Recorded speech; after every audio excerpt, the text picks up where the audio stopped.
नमस्कार दोस्तों, आप सबों का स्वागत है मेरे चैनल फिजिक्स प्लस 2 में। फिजिक्स चैनल, लेकिन फिजिक्स से रिलेटेड क्वेश्चन बीपीएससी द्वारा बिहार शिक्षक प्रतियोगिता परीक्षा 2023, जिसमें 1,70,000 से ज़्यादा नियुक्तियाँ होने जा रही है आपकी सेवा में, एमसीक्यू सेट लेकर। लेकिन ये सेट सेल्फ टेस्ट के नाम से हमने इसको दिया है। आप कॉपी लीजिए, कलम लीजिए और सामने बैठ जाइए, पूरी वीडियो के साथ बने रहिए और देखिए आप कितनी गहराई में हैं। क्वेश्चन हम देंगे, ऑप्शन आपके पास हम नहीं देंगे, कहीं कहीं बताएंगे, लेकिन आप खुद देखिए, बिना ऑप्शन दिए हुए आप फटाफट आंसर करेंगे। सही है तो +1, गलत है तो फिर सुधारने की कोशिश करेंगे। आइए, बीपीएससी बिहार शिक्षक परीक्षा 2023 आपको बताए थे। बीपीएससी बिहार शिक्षक परीक्षा 2023 हमने आपसे कहा था सामान्य विज्ञान का ये पोर्शन है।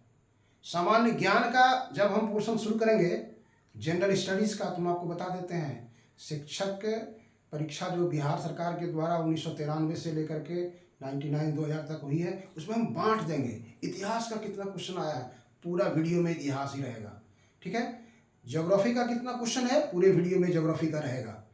इकोनॉमिक्स का कितना क्वेश्चन है, पूरे वीडियो में इकोनॉमिक्स का क्वेश्चन रहेगा। इस तरह से हम बांट देंगे ताकि आप को बहुत ही आसान मिले, आप का जो स्कोर हो वो अच्छा हो और चयन सूची मेरिट लिस्ट में आपका नाम आए, ये हमारी शुभकामना है। आइए देखते हैं, सेट 6 है, ये सेट 6 है।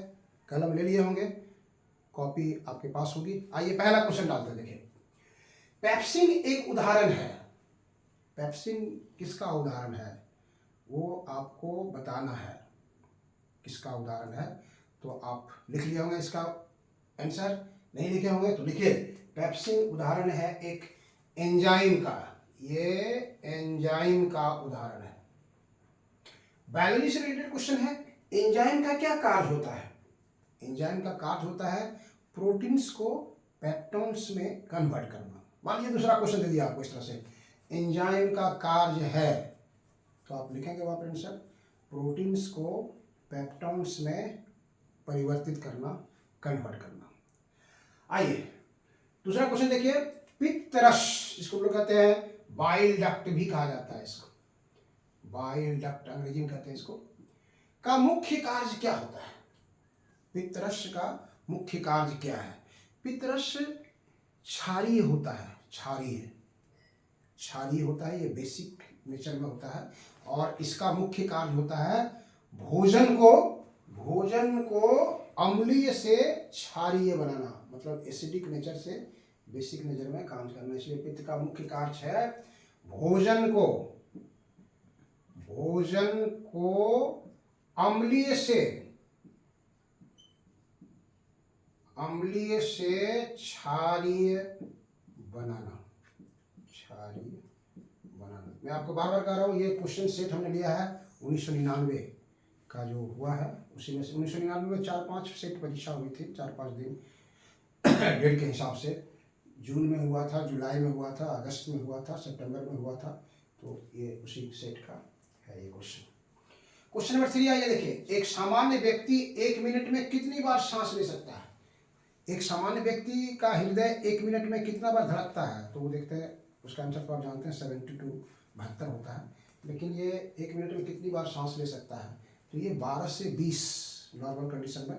उसमें जो ऑप्शन है 99 क्वेश्चन में दिया है, उसका करेक्ट आंसर है 14 से 18, उसमें दिया हुआ था 14 से 18, 25 से 20, 20 से 25, 20 से 22 ऐसे करके दिया हुआ है।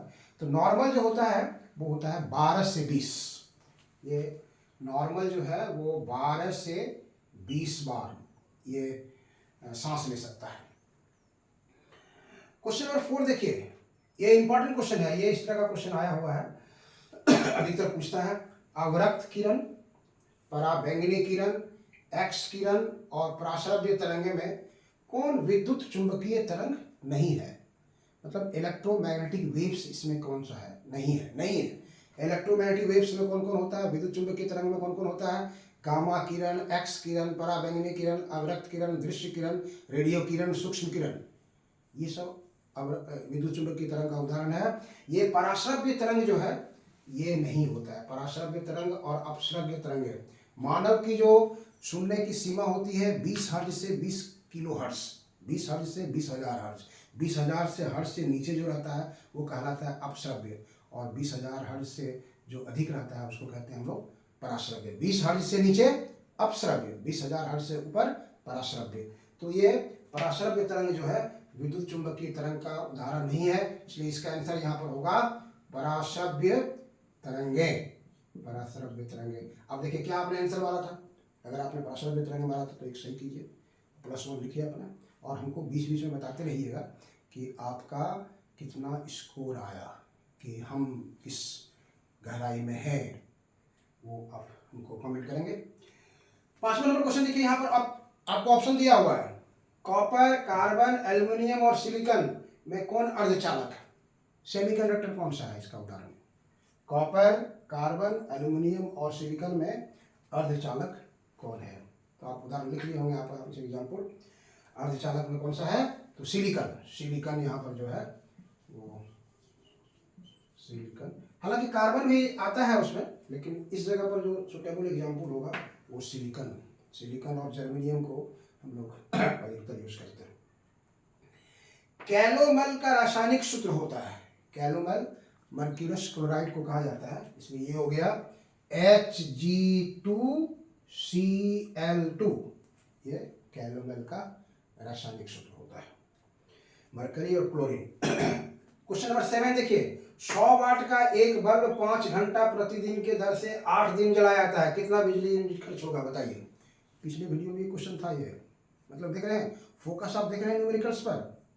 बिजली का बिल का रिलेटेड क्वेश्चन और था, वहां था 100 वाट का बल्ब 22 घंटे जलाया जाता है, तो कितना बिजली का खपत होगा? और यहाँ दे रहा है वहाँ 100 वाट का नहीं था, 50 वाट का बल्ब था और 22 घंटे जलाया जा रहा था उस क्वेश्चन में। आप देखेंगे पिछला वीडियो, अगर आपको नहीं देखे होंगे, समय नहीं मिल पाया होगा, तो आप जरूर उसको देख लेंगे। देखिए 100 वाट का एक बल्ब 5 घंटे प्रतिदिन के दर से 8 दिन जलाया जाता है, तो जलाने पर कितना यूनिट विद्युत ऊर्जा का खपत होगा? यूनिट का मतलब हुआ किलोवाट घंटा, 1 किलोवाट घंटा को 1 यूनिट हम लोग कहते हैं, तो यहाँ पर हम लोग उसको देखेंगे कितना खर्च हो रहा है सो। तो किलोवाट घंटा में क्या होता है कि 100 वाट है, ये 100 वाट हो गया, और 5 घंटा जलाए जाते हैं, 5 आवर, ये हो गया वाट घंटा। अब कितना दिन जलाते हैं आप? 8 दिन, तो 8 से गुना कर दीजिए इसको, ये इसको गुना कर दीजिए इसको, ये हो गया वाट घंटा, और इसको अगर आप 1000 से भाग दे देते हैं तब ये हो जाएगा किलोवाट घंटा, तब इसकी जरूरत नहीं पड़ेगी, इसलिए 100 गुना 5 गुना 8, ये हो गया किलोवाट घंटा। अब यहाँ से गुना कीजिए, देखिए 2 0 0 कैंसिल हो गया, 5 2 10 और 2 4 8, मतलब ये हो गया 4 किलोवाट घंटा, इसी को हम लोग 4 यूनिट कहेंगे, दिस इज 4 यूनिट, इसलिए इसका आंसर हो जाएगा 4 यूनिट। 4 यूनिट का बिजली का बिल आएगा। अगर 1 यूनिट का 5 रुपया लग रहा है तो मतलब 20 रुपया आपको देना पड़ेगा। क्वेश्चन नंबर 8 में आइए, देखिए कह रहा है कि लेड, कार्बन, ग्रेफाइट और पोटेशियम क्लोराइड में ठोस स्नेहक का उदाहरण कौन है? सॉलिड लुब्रिकेंट्स, लुब्रिकेंट्स मतलब होता है जो घर्षण बल को कम करता है, मशीन वगैरह में डालते हैं हम लोग, ग्रीस तेल वगैरह डालते हैं, तो कहता है सॉलिड अवस्था में किसका उपयोग किया जाता है? मतलब ये बड़े बड़े मशीन या फिर व्हीकल्स जिसमें हैवी लोड स्पीड चलता है, तो वहाँ पर इसमें किसका उपयोग किया जाता है? क्वेश्चन नंबर 8, तो इसमें जो यूज किया जाता है वो है ग्रेफाइट। ग्रेफाइट का जो यूज किया जाता है हम लोग को सॉलिड लुब्रिकेंट के रूप में, ग्रेफाइट का यूज करते हैं हम लोग। क्वेश्चन नंबर 9 है, इथिन के बहुलीकरण से क्या मिलता है? इथिन का बहुलीकरण मतलब इसको अंग्रेजी में कहते हैं पॉलीमराइजेशन ऑफ इथीन, इसी से बनता है हम लोग जिसको कहते हैं पॉलीथीन। ये बहुत इंपॉर्टेंट क्वेश्चन है, ये बहुत कंपटीशन में पूछा जाता है। Due to polymerisation of ethene what will get? तो that is polythene. Polythene, polythene हम लोग जो इस्तेमाल करते हैं वो इथीन के पॉलीमराइजेशन से बनता है। क्वेश्चन नंबर 10 में आइए देखिए, सूरज में ऊर्जा का उत्पादन किस विधि से होता है? बोलिए आंसर, लिखिए जल्दी से। सन में जो ऊर्जा का उत्पादन होता है अभी तक खत्म नहीं हुआ है, कितना करोड़ों साल हो गया, क्यों, किस प्रोसेस के कारण उसका ऊर्जा का उत्पादन होता है? तो वो है, बोलिए, न्यूक्लियर फ्यूजन, नाभिकीय संलयन, जिसमें नाभिकीय संलयन, जिसमें हाइड्रोजन गैस का जो आइसोटोप्स है वो टूटते रहता है हीलियम वगैरह में, ड्यूटेरियम, ट्राइटियम, और फिर एनर्जी का उत्पन्न होते रहता है इसका। चलिए क्वेश्चन नंबर 11 देखिए, एक पिको सेकंड कितने सेकंड के बराबर होता है? लिखिए आंसर। एक पिको सेकंड कितने सेकंड के बराबर होता है? देखिए, millisecond, microsecond, nanosecond, picosecond आता है। एक पिको सेकंड कितने सेकंड के बराबर होगा? आप याद रखिए, एक पिको सेकंड बराबर होता है 10 के पावर -12 सेकंड, 10 के पावर -12 सेकंड बराबर एक पिको सेकंड। क्वेश्चन नंबर 12 आइए देखिए, हाइड्रोजन के परमाणु में कौन सा मौलिक कण उपस्थित नहीं रहता है? लिखिए आंसर, क्या होगा बताइए। हाइड्रोजन के परमाणु में कौन सा मौलिक कण, फंडामेंटल पार्टिकल नहीं है? चलिए हम आंसर देते हैं, इलेक्ट्रॉन, प्रोटॉन, न्यूट्रॉन। बोलिए क्या आंसर होगा? हाइड्रोजन के परमाणु में कौन सा मौलिक कण नहीं होता है? हाइड्रोजन का परमाणु संख्या कितना है? एक, मतलब एक प्रोटॉन और एक इलेक्ट्रॉन रहेगा। क्या नहीं रहेगा तब? न्यूट्रॉन, न्यूट्रॉन नहीं होगा इसका आंसर, इसलिए हम यहाँ लिख देते हैं सिंबल न्यूट्रॉन, तो आप लिख लेंगे वहां पर न्यूट्रॉन नहीं रहता है। क्वेश्चन नंबर 13 में आइए देखिए, अल्फा, बीटा, गामा और कैथोड किरण में से कौन अनावेशित है, किस पर चार्ज नहीं होता है? बोलिए, ऑप्शन दिया हुआ है, अल्फा, बीटा, गामा और कैथोड किरण में कौन सा अनावेशित किरण है? बोलिए आंसर लिखिए आप। चलिए सही आंसर क्या होगा देखिए, अल्फा किरण पॉजिटिवली चार्ज, बीटा किरण नेगेटिवली चार्ज, कैथोड किरण इलेक्ट्रॉन होता है मतलब negatively charge, gamma has no charge, इसलिए आंसर हो जाएगा इसका गामा किरण। गामा किरण पर कोई चार्ज नहीं होता है, इसलिए इस पर इलेक्ट्रिक फील्ड और मैग्नेटिक फील्ड का कोई प्रभाव नहीं पड़ता है। चलो आगे बढ़ते हैं, अगला क्वेश्चन है, जल को 0 डिग्री सेंटीग्रेड से 3 डिग्री सेंटीग्रेड तक, अगला क्वेश्चन है, जल को 0 डिग्री सेंटीग्रेड से 3 डिग्री सेंटीग्रेड तक गर्म करने पर इसका आयतन क्या होगा?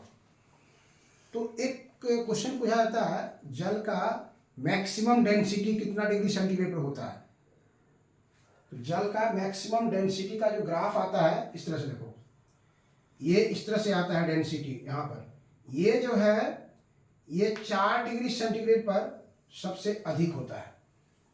तो डेंसिटी का फॉर्मूला क्या होता है? मास बाय वॉल्यूम, वॉल्यूम घटेगा तो डेंसिटी बढ़ेगा। यहाँ पर डेंसिटी सबसे ज़्यादा हो गया, इसका मतलब वॉल्यूम यहाँ पर सबसे कम हो गया।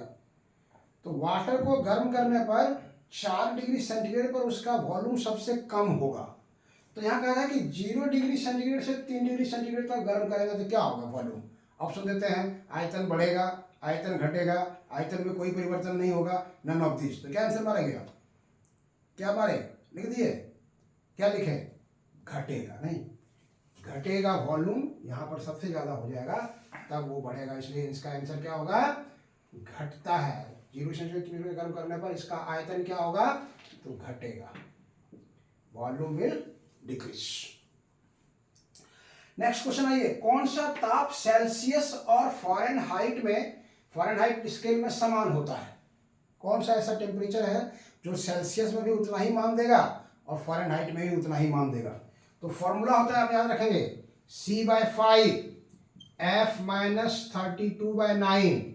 यहाँ पर भी अगर आप x रख देते हैं और यहाँ पर भी अगर आप x रख देते हैं, x - 32/9, और तब इसको सोल्व कर देते हैं आप, तो सोल्व करने से x का मान आएगा -40 डिग्री। ये बहुत इंपॉर्टेंट क्वेश्चन है, कई बार पूछा जाता है, किस टेम्परेचर पर समान होगा? तो ये आप लिखेंगे इसका आंसर -40 डिग्री, -40 डिग्री। अगला क्वेश्चन है, प्रकाश वर्ष किसका मात्रक होता है? लिखिए क्या आंसर लिखेगा? प्रकाश वर्ष किसका मात्रक होता है?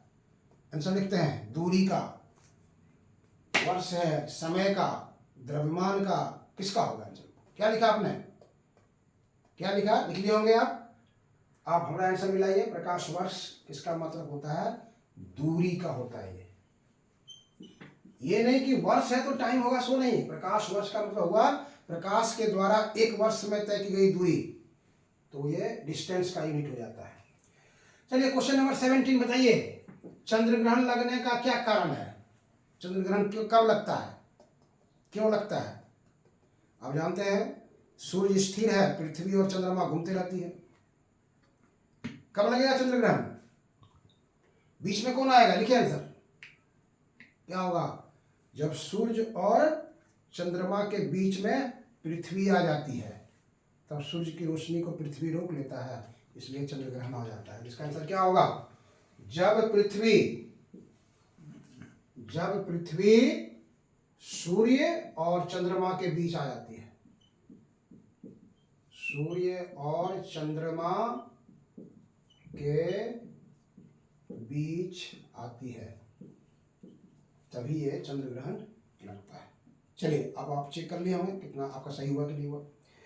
क्वेश्चन नंबर 18 देखिए, पृथ्वी के सतह पर पलायन वेग कितना होता है। पलायन वेग को अंग्रेजी में कहते हैं एस्केप वेलोसिटी। किसको कहते हैं एस्केप वेलोसिटी, जिस वेलोसिटी से किसी बॉडी को फेंक देने पर वो पृथ्वी के ग्रेविटेशनल फोर्स से बाहर चला जाए, दोबारा पृथ्वी पर वापस नहीं आए। क्या लिखे आप, ये तो बहुत बर्निंग क्वेश्चन है, सबका आंसर तो आपको बिल्कुल मालूम होगा। क्या लिखे आप, मिलाइए, 11.2 किलोमीटर प्रति सेकेंड। एक सेकेंड में 11.2 किलोमीटर का स्पीड होना चाहिए उसको प्रति सेकेंड का, तब वो वापस नहीं आएगा। लेकिन ये डिपेंड करता है अलग अलग, ग्रेविटी पर डिपेंड करता है और रेडियस पर डिपेंड करता है जहाँ से आप फेंक रहे हैं। आपको एक चीज़ बता देते हैं, चंद्रमा पर इसका वैल्यू होता है 2.35 किलोमीटर पर सेकेंड। इसलिए चंद्रमा पर कोई गैस अगर हम ले जा करके, चंद्रमा पर वायुमंडल नहीं है, क्या कारण है, ये भी क्वेश्चन पूछता है कि अगर एक सिलेंडर ऑक्सीजन हम चंद्रमा पर छोड़ देंगे तो रहेगा कि नहीं रहेगा, नहीं रहेगा, भाग जाएगा। गैस का वेलोसिटी होता है 2.5 किलोमीटर पर सेकेंड और चंद्रमा के सतह से पलायन वेग है 2.35 किलोमीटर पर सेकेंड। तो गैस के भागने का जो वेग है, आरएमएस स्पीड जो गैस का है, वो पलायन वेग से स्पीड से ज़्यादा है, इसलिए ठहरेगा ही, निकल जाएगा। इसलिए there is no atmosphere on the surface of moon, surface of moon पर नहीं रहता। आइए देखिए नेक्स्ट क्वेश्चन 19, वायु, जल, दूध, मिट्टी में रासायनिक यौगिक कौन है, केमिकल कंपाउंड इसमें कौन है। तो आप जानते हैं जल, वाटर, H2O है ये रासायनिक यौगिक। क्वेश्चन नंबर 20 देखिए, जंग लगने पर लोहे का भार क्या होगा, ऑक्साइड बनेगा तो भार बढ़ेगा इसका। जंग लगने पर लोहे का भार क्या होगा, मतलब बढ़ेगा, घटेगा, अपरिवर्तित रहेगा। तो आप लिख लिए होंगे आंसर इसका, बढ़ेगा, बढ़ जाएगा इसका, क्योंकि ऑक्साइड का लेयर उस पर जम जाता है। क्वेश्चन नंबर 21 आइए देखिए, ऑप्शन लिखा हुआ है, पेट्रोलियम, कोयला, प्राकृतिक गैस और सूर्य में ऊर्जा का नवीकरणीय स्रोत कौन सा है। कौन से दोबारा एनर्जी हम लोग उसको प्राप्त कर सकते हैं जो कभी खत्म होने वाला नहीं है, वो कौन सा है, आप देख लीजिए, सूर्य। तो इसका आंसर हो जाएगा आपको सूर्य। क्वेश्चन नंबर 22 आइए, बायोगैस का प्रमुख अवयव कौन है, मेन कॉन्स्टिट्यूएंट्स ऑफ बायोगैस। बहुत ज़्यादा चला था, गोबर गैस बनना शुरू किया था, तो किसके चलते बिजली और जलता था, तो वो था क्या, मीथेन। नहीं, मीथेन है, इसका फॉर्मूला होता है CH4 और ये लगभग 55 से 70% के आसपास होता है, याद रखना है। बायोगैस में सबसे ज़्यादा कंपोनेंट यही होता है। क्वेश्चन नंबर 23, हीमोग्लोबिन रक्त में कौन सा एलिमेंट पाया जाता है, कौन सा तत्व पाया जाता है। हीमोग्लोबिन जो ब्लड होता है उसमें कौन सा तत्व पाया जाता है, बताते हैं, बताइए, लिखिए, ऑप्शन लिखिए, ऑक्सीजन, आयरन, कैल्शियम, एल्युमिनियम। बोलिए क्या लिखिएगा, तो हो गया आयरन, लोहा पाया जाता, नहीं, लोहा होता है, लोहा का रेड कलर इसी कारण होता है। 24 है आपको, इसमें किसके कारण वायुमंडल में ओजोन छिद्र उत्पन्न हुआ है, ओजोन लेयर है वहां पर होल जो उत्पन्न हो रहा है, किसके कारण हो रहा है, इतना जो कार्बन डाइऑक्साइड वगैरह आ रहा है, तो किसके कारण हो रहा है, कहता है क्लोरोफ्लोरोकार्बन, CFC, क्लोरोफ्लोरोकार्बन के कारण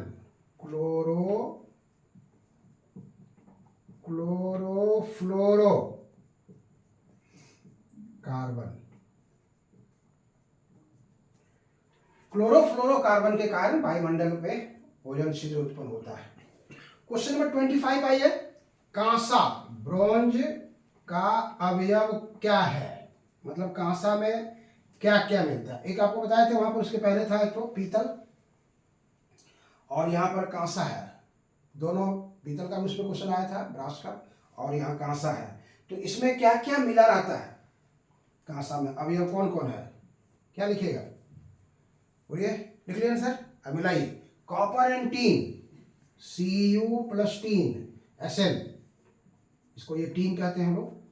तो कॉपर और टीन के मिक्सचर को ब्रॉन्ज कहते हैं, और कॉपर और क्या था, निकेल, उसके मिक्सचर को हम लोग पीतल कहते थे। तो कॉपर, सॉरी जिंक, कॉपर और जिंक था सर, उसमें देख लीजिएगा। तो कांसा में कॉपर और टीन रहता है।